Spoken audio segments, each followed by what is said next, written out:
सवाल में देखो क्या बोला है। क्वेश्चन नंबर 231 में Hari, Kamal and Lalit contested an election in which 6050 votes were polled and none of the votes were polled. मतलब हरी, कमल और ललित तीन लोग हैं, तीन व्यक्ति हैं जहाँ पे चुनाव होता है। 6050 वोट क्या है, टोटल वोट है, और उसमें से एक भी वोट क्या है, इनवैलिड नहीं है। मतलब टोटल ये 6050 वोट टोटल के टोटल वैलिड है। अब आगे क्या बोला है, कमल को 42% ज्यादा वोट मिला है जितना हरी और ललित को मिला के मिला है ना। जितना हरी और ललित को मिला के मिला है ना, उससे 42% ज्यादा अपने कमल भाई को मिला है। अगर ललित को 8% वोट मिला है टोटल का, then find the number of votes obtain by Hari. देखो यहाँ पे क्या बोला है, जैसे कमल है, हरी है और ललित है।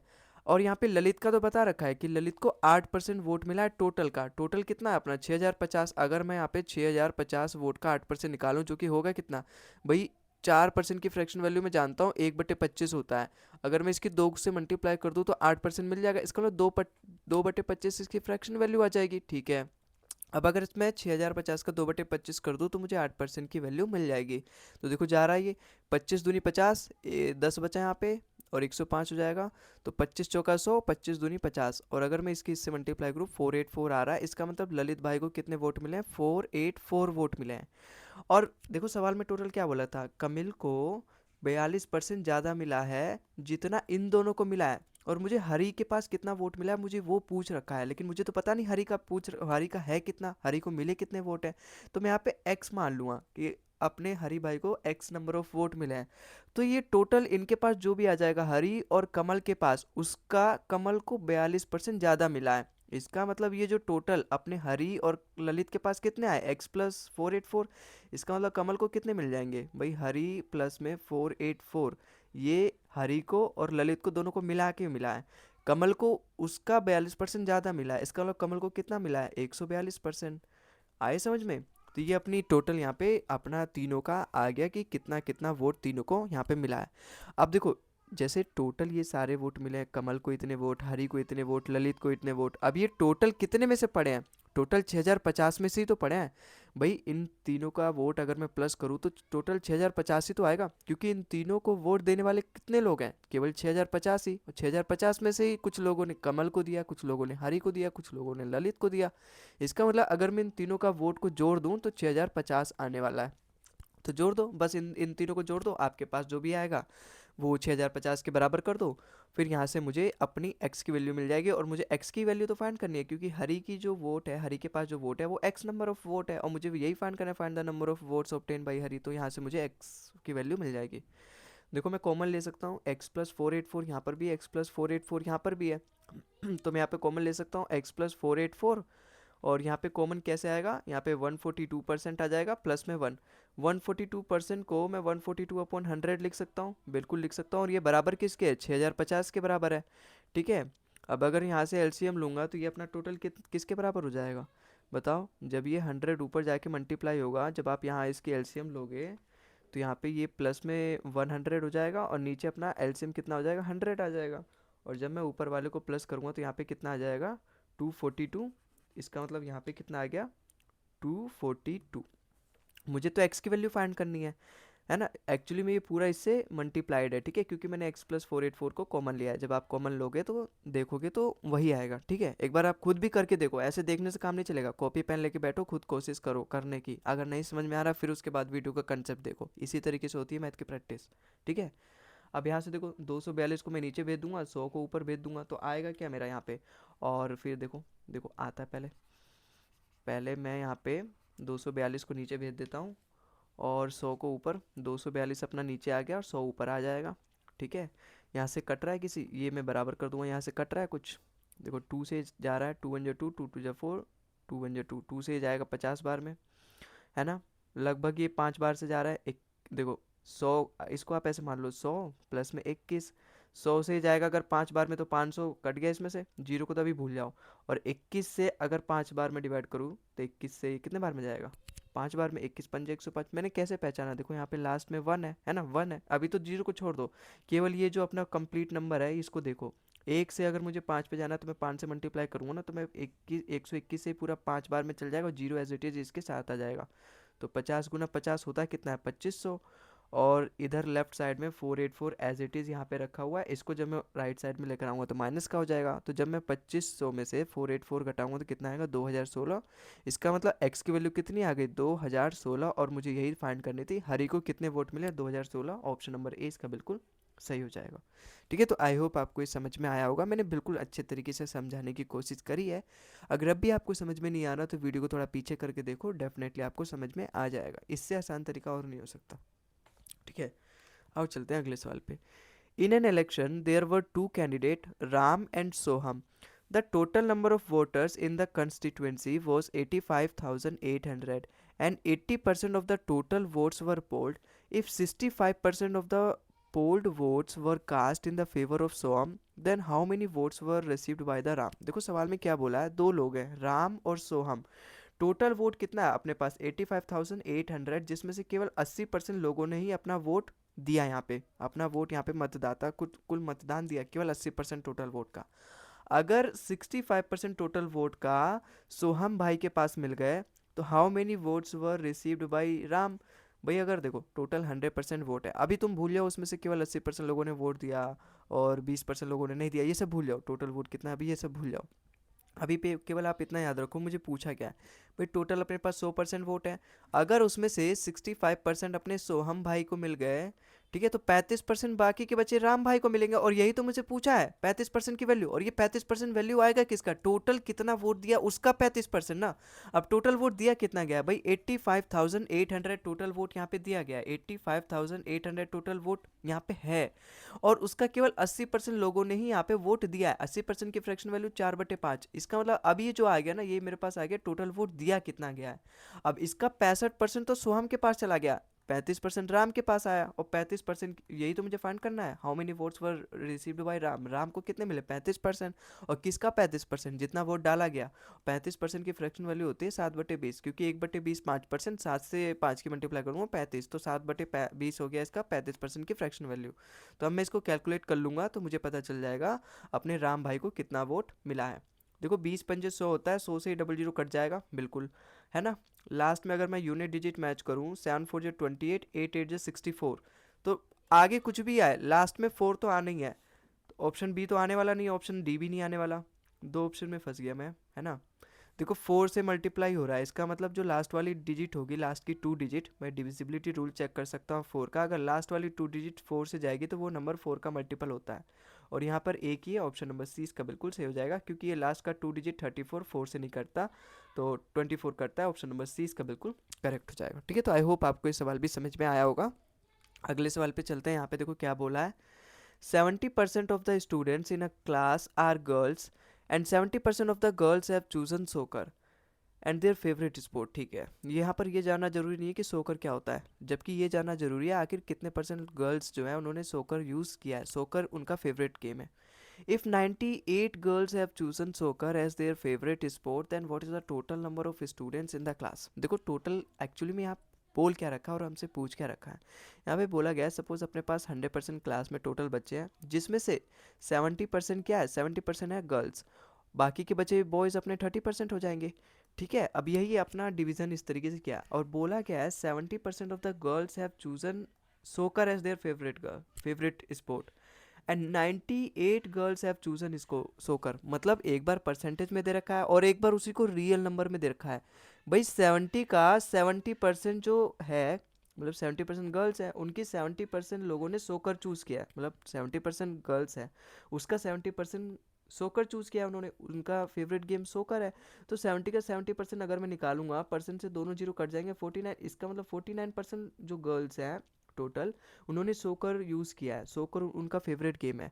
और 49% की ही वैल्यू दे रखी है 98, क्योंकि यहाँ पे दे रखा है ना real data, 98 girls have chosen soccer as their favourite, तो 49% की ही वैल्यू दे रखी है 98। और मुझसे पूछ रखा है total number of students in the class, total number कितने थे 100%, 49% की वैल्यू दे रखी है, मुझे 100% की वैल्यू यहाँ से पूछ रखी है। देखो 49 का 2 गुना ये बिल्कुल, तो इसका भी मैं 2 गुना कर दूंगा, इसका मतलब टोटल स्टूडेंट्स कितने आ जाएंगे 200। ऑप्शन नंबर डी इसका बिल्कुल सही हो जाएगा। इसी डाटा पे एकदम सेम एक और सवाल करो, जैसे ये क्वेश्चन नंबर 234 देखो यहाँ पे 234, 64% of the students of a class are girls and 81.25% of the girls have chosen soccer as their favourite sport. If 143 girls have chosen soccer as their favorite sport, then what is the total number of students in the class? बिल्कुल same सवाल, ditto सवाल पूछा है, बस यहाँ पे data change कर दिया गया है। डाटा को थोड़ा सा टिपिकल बनाने की कोशिश करी है यहाँ पे एग्जामिनर ने। ये 81.25% बोल के हमें डराना चाहता है। क्यों ना मैं इसको भी परसेंटेज में, फ्रैक्शन में कन्वर्ट कर लेता हूँ।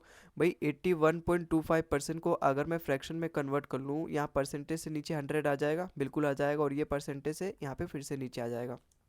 25 से कट रहा है, बिल्कुल कटेगा, ये 25 से बिल्कुल कटेगा। देखो 25 चौका कितना होता है, पहले 5 से ही काट लेता हूँ। 5 से जाएगा 16 बार में, फिर ये कितने बार, 5 टू जो 10, 5 5 जो 25, 5 से जाएगा ये 20 बार में। अब काटना मेरे लिए आसान होगा 25 से। 25 चौका 100, 25 छिक्का 150, 25 पंजे 125, बिल्कुल। 5 से फिर से जा रहा है, 5 से जाएगा 13 बार में, 5 से जाएगा ये 4 बार में। ठीक है, तो 4 चौक 16 हो जाएगा, तो 13/16 क्या आ जाएगा, इसका फ्रैक्शन वैल्यू आ जाएगा। अब देखो 100% अपने पास टोटल क्या है, स्टूडेंट्स हैं, जिसमें से 64% क्या है, गर्ल्स हैं, और बाकी के बचे 36% क्या हो जाएंगी, बॉयज़ हो जाएंगी। सवाल में यही तो बोला गया है, 64% of the students are girls, और उसका 81.25% of the girls have chosen soccer as their favourite sport. If 143 girls have chosen soccer as their favourite sport, then what is the total number of students in the class. भाई मैं मान के चलता हूँ मेरे पास total number of students class कितने, 100% है। अब 100% का 64% गर्ल्स हैं, और ये 64% का 81.25% जो गर्ल्स थी, उन्होंने उन्होंने क्या चूज़ किया, उन्होंने soccer as their favourite sport choose किया है, और रियल में दे रखा है 143। इसका मतलब टोटल 100% बच्चे थे, जिसमें 64% तो गर्ल्स हो गई। 64% मतलब 64/100, और उसका भी 81.25%, जिसका मैंने निकाला तो 13/16 इसकी फ्रैक्शन वैल्यू आई, तो 13/16 क्या आएगी, इसकी फ्रैक्शन वैल्यू आई है। और सवाल में इसी की वैल्यू दे रखी है 143। समझ में आया, मतलब टोटल अगर अपने पास 100% बच्चे हैं, उसका 64% गर्ल्स हैं, और 64% की 81.25 जिसकी फ्रैक्शन अगर हमने निकाली तो 13/16 आई है, उसी की वैल्यू दे रखी है 143 गर्ल्स। और मुझे पूछ रखा है total number of student, total number of student मतलब 100% की वैल्यू मुझे यहाँ से पूछ रखी है। तो देखो यहाँ पे कट रहा है, कुछ भी कट रहा है तो काट दो। देखो 13 से जाएगा ये 11 बार में, 13 बन जाए 13, 13 बन जाए 13। 16 से जाएगा ये 4 बार में, बिल्कुल जा रहा है। 4 से जाएगा ये कितने बार में जाएगा बताओ, 25 बार में जाएगा। अगर मैं 25 की यहाँ इससे मल्टीप्लाई कर दूँ तो 100% की वैल्यू मुझे मिल जाएगी। 100% की वैल्यू मिल जाएगी, क्या आएगी 25 की, अगर 11 से मल्टीप्लाई करो 275। ऑप्शन नंबर डी इसका बिल्कुल सही आ जाएगा। देखो 11 का ट्रिक भी आप सीख लो। अगर मुझे 11 की 25 से मल्टीप्लाई करनी है ना, तो क्या करना रहता है, लास्ट वाली डिजिट एज इट इज़ लिख दो, इन दोनों का सम कर दो, 5 2 7, और ये 2 जो है एक बार और लिख दो 275। ये इसकी ट्रिक होती है 11 से मल्टीप्लाई करने की, ठीक है। आप इसकी एक बार मल्टीप्लाई करके देखो, और फिर एक बार चेक करो क्या सही किया है, तो आपको ट्रिक आ गई समझो, ठीक है। तो आई होप आपको समझ में आया होगा ये सवाल भी। अगले सवाल पे चलते हैं।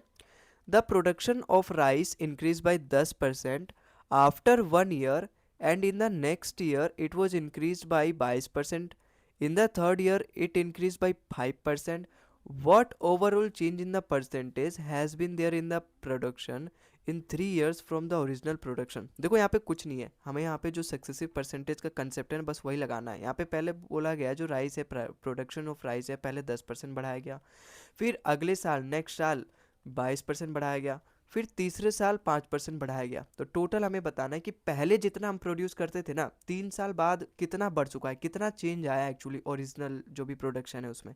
तो यहाँ पे कैसे करते थे, जैसे इसका फॉर्मूला होता है, जैसे अगर 2 है तो 2, अगर जैसे पहले x% से बढ़ाया फिर y% से बढ़ाया, तो अगर जैसे आपके पास 2 डाटा दे रखे हैं तो एक डायरेक्ट फॉर्मूला होता है x प्लस में y प्लस में xy/100, है ना, ये होता है। अगर आपके पास वहीं 3 दिया रहा है, x फिर y फिर z, जैसे यहाँ पे 3 दे रखा है ना, पहले 10% से बढ़ाया गया, फिर 22% से बढ़ाया गया, फिर 5% से बढ़ाया, तो इसका भी एक डायरेक्ट फॉर्मूला होता है x प्लस में y प्लस में z, फिर एक बार दोनों दोनों की मल्टीप्लाई कर दो आपस में, फिर 100 से डिवाइड कर दो, एक्स वाई प्लस में वाई जेड प्लस में जेड एक्स, और फिर 100 से यहाँ पे डिवाइड कर दो सबको, और फिर एक बार तीनों की मल्टीप्लाई करके उसको 10,000 से डिवाइड कर दो। तो जो भी आंसर आएगा वो मेरे को ओवरऑल चेंज मिल जाएगा, जो भी अपना यहाँ पे सक्सेसिव परसेंटेज की वैल्यू हम रखेंगे।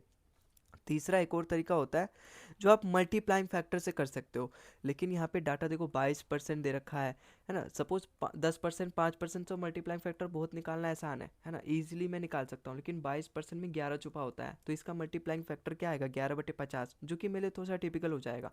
तो मैं इसको फॉर्मूला से करता हूँ। फॉर्मूला से ये वाला फॉर्मूला लगेगा क्योंकि 3 बार यहाँ पे बढ़ाया गया है। पहले इसने कितना बढ़ाया, 10% से बढ़ाया, y की वैल्यू 22% हो जाएगी और z की वैल्यू 5% हो जाएगी। ठीक है, तो यहाँ पर मैं इस दूसरे वाले फॉर्मूले में रख के अपना फाइंड कर सकता हूँ। तो यहाँ पे x plus Y plus Z कितना होगा, 22, 5, 27, 10, 37। ठीक है, अगर मैं दो दो की मल्टीप्लाई करूँ, एक्स वाई कितना होगा, 220। ठीक है, वाई जेड कितना होगा, 22, 5, 110, और जेड एक्स कितना होगा, 50। और फिर मैं सबको 100 से डिवाइड कर दूंगा। देखो जीरो से तो एक बार तो सबकी जीरो चल जाएंगे। फिर ये कितना हो जाएगा, 2.2। अगर मैं 10 से डिवाइड करूँ ये कितना हो जाएगा, 1.1। ये कितना हो जाएगा, 0.5। अगर मैं यहाँ पे प्लस करूँ कितना आएगा, 3.8। इसका मतलब इसकी वैल्यू कितनी आई, 3.8। इस टोटल की वैल्यू कितनी है, 3.8। और फिर यहाँ पर क्या था, तीनों की एक बार मल्टीप्लाई करके और उसको 10,000 से डिवाइड कर दो। भाई 22, 5, 110, 110 की 10 से मल्टीप्लाई करो तो यहाँ पे 1100 आ जाएगा। और अगर मैं 10,000 से डिवाइड करूँ, 10,000 का मतलब क्या होता है, नीचे 4 जीरो, 4 जीरो से 2 जीरो कट जाएंगे, 2 जीरो से अगर मैं इसको फिर से डिवाइड करूँ तो 0.11 आ जाएगा। इसका मतलब मैं इसमें 0.11 और प्लस कर दूँ तो कितना आएगा, देखो 37 + 3 कितना होगा, 40 40.8 आ गया। और अगर मैं उसमें 11 प्लस कर दूँ 0.11 तो कितना आ जाएगा, 40.91, जो कि एक ही ऑप्शन है, ऑप्शन नंबर बी इसका बिल्कुल सही हो जाएगा। ठीक है, तो आई होप आपको समझ में आया होगा, लेकिन आपको एग्जाम में पता है इतना लिखना नहीं है। एक बार और मैं बताऊं तो आपको डायरेक्ट फॉर्मूला याद है, मन में ही याद है, तो आपको सीधा ऐसे डायरेक्ट लिखना है, 10 + 22 प्लस में 5। फिर एक बार दो दो की मल्टीप्लाई करके 220 हो गया। फिर 22, 5, 110 हो गया। फिर 50 हो गया। फिर सबको आप जब 100 से डिवाइड करोगे तो ऐसे ही कर दो, यहाँ पे जीरो से जीरो। फिर ये 2.2 हो जाएगा, 1.1 हो जाएगा, 0.5 हो जाएगा। 2.2 में 1.1 जोड़ूँ तो कितना होगा, 3.3। 3.3 में 0.5, 3.8। तो 3.8 एज इट इज़ इसमें प्लस कर दो। ठीक है, और अगर मैं देखूंगा 22 पंजे 110, 110 की मुझे 10 से मल्टीप्लाई करनी है, तो यहाँ पे नहीं, 22 पंजे 110, 110 की मैं मल्टीप्लाई करूँगा तो 1100 आएगा। यहाँ पे उसको मुझे 10,000 से डिवाइड करना होता है तो यहाँ से मुझे मिल जाएगा 0.11। ऐसे ही करना है आपको। ठीक है, यहाँ पे तो मैंने चलो पहली बार, अगर आपको लग रहा है कि मैंने अभी भी किया तो मेरे को याद हो गया सारा डाटा, लेकिन करना आपको इसी तरीके से, ना ज़्यादा लिखना, ना ज़्यादा आपको कैलकुलेशन करना, कम कैलकुलेशन करना है, कैलकुलेशन को अवॉइड करना है, क्योंकि जितनी ज़्यादा कैलकुलेशन उतने ज़्यादा एरर होने के चांसेस होते हैं। आपको पता है ना, अगर मैं मन में सोच रहा हूँ 5, तो एक्चुअली मैं वहाँ पे 15 लिखता हूँ एग्ज़ाम में, इतना ज़्यादा प्रेशर होता है एग्ज़ाम में। ठीक है, तो आपको एक तो धैर्य रखना है, पेशेंस बना के रखना है। ठीक है, काल्म रखना है। ठीक है, और अपना जो भी काम है आराम से करना है। जब आप आराम से करोगे तो आपकी स्पीड एक होती है, उसी स्पीड को तो हम मेंटेन करते हैं, उसी स्पीड को हम बढ़ाते हैं मॉक टेस्ट देने के समय। ठीक है, तो मॉक टेस्ट पे अपना ध्यान रखो, ये जितना भी सिलेबस इन सबको पूरा करके 70 to 80% जैसे ही आपका सिलेबस होगा मॉक टेस्ट पे बस कूद जाओ। आपकी ज़्यादा से ज़्यादा प्रिपरेशन जो होगी ना वो सिलेबस से नहीं होगी, जो आप यहाँ पे लाइव लेक्चर्स देखते हो इससे नहीं होती प्रिपरेशन। आपकी जो असली प्रिपरेशन शुरू होती है ना वो मॉक देने से होती है, मॉक्स से होती है। ठीक है, तो मॉक्स पे ज़्यादा ध्यान लेना। और आई होप आपको ये वाला सवाल समझ में आया होगा। इस तरीके के सवाल आपको मॉक्स में दिख जाएंगे तो वहाँ पे आप उसको सॉल्व करके देखना कि किस तरीके से हम जा रहे हैं, क्या हम सही जा रहे हैं, कम समय में जा रहे हैं, जितना समय हमें मैथ्स को देना चाहिए क्या उतना समय हम दे रहे हैं, और अगर ज़्यादा दे रहे हैं तो धीरे धीरे कम करने की कोशिश करेंगे। तो इसका आंसर कितना आया, 40.91, लगभग option number B, 40.9%, option number B इसका बिल्कुल करेक्ट हो जाएगा। ठीक है, तो आई होप आपको ये सवाल भी समझ में आया होगा।